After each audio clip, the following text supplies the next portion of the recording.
Hi guys. Recently I've had a few of you reach out to me asking me what Reiki is. So I thought that I would put together a couple of short videos that would give you just an overall idea of what it is not, and what the history is. So let's start with the word Reiki itself. Reiki is combined from two Japanese words. The word Rei, which means God's wisdom or higher power, and the word Ki, which stands for life force energy. So when you combine those two, Reiki, the definition of it is actually spiritually guided life force energy.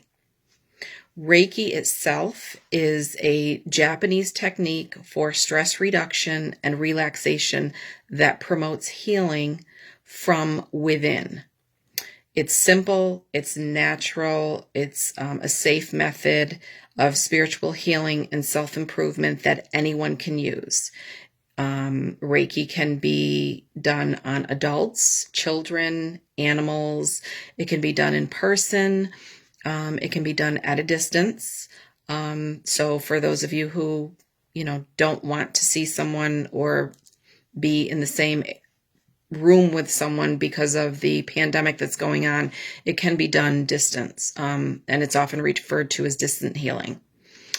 Let's see. It's not a cure. It's not meant to be a cure. It's not meant to replace your medical doctors or other practitioners. It is actually meant to be used in conjunction with any other therapeutic techniques that you may have going on, and it's also meant to help reduce any side effects.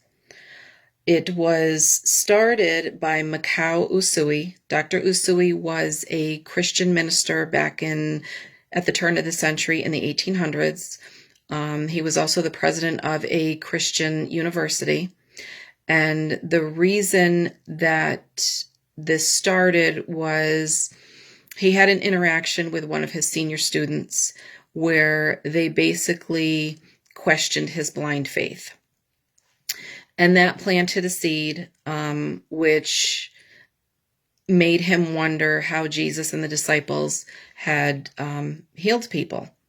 So he took a sabbatical, many years, and in the initial years of his sabbatical, he actually left Japan and came to Chicago.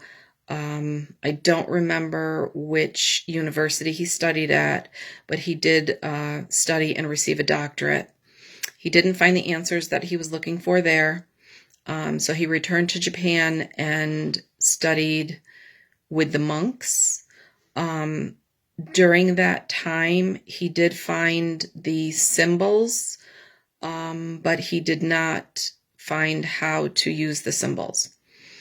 At that point in time, or at one point in time, he did go up to the top of one of the sacred mountains in Japan and meditated for, I believe it was 21 days. And on the 21st days, he received the information from heaven on how to use the symbols. He returned from the mountain, started his practice. His predecessor was Chujiro Hayashi.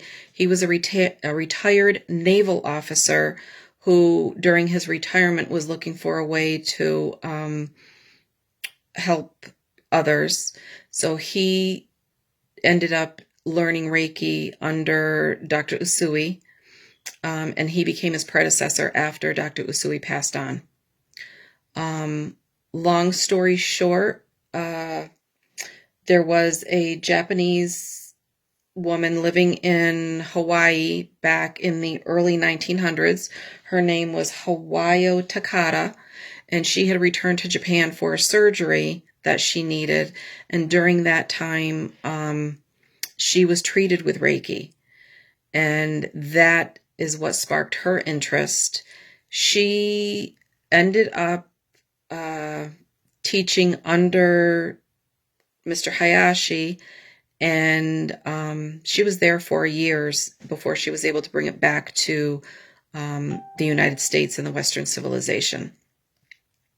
After Mr. Hayashi passed, Mrs. Takata became his predecessor, and long story short, she passed it on to her granddaughter, and her granddaughter is currently now the master of all masters in the Reiki arena. So that, long story short, is Reiki and the history. And I'm trying not to make these videos too long. In the next video, I will go through what to expect in a session. And hopefully I've answered some of your questions. Have a blessed day.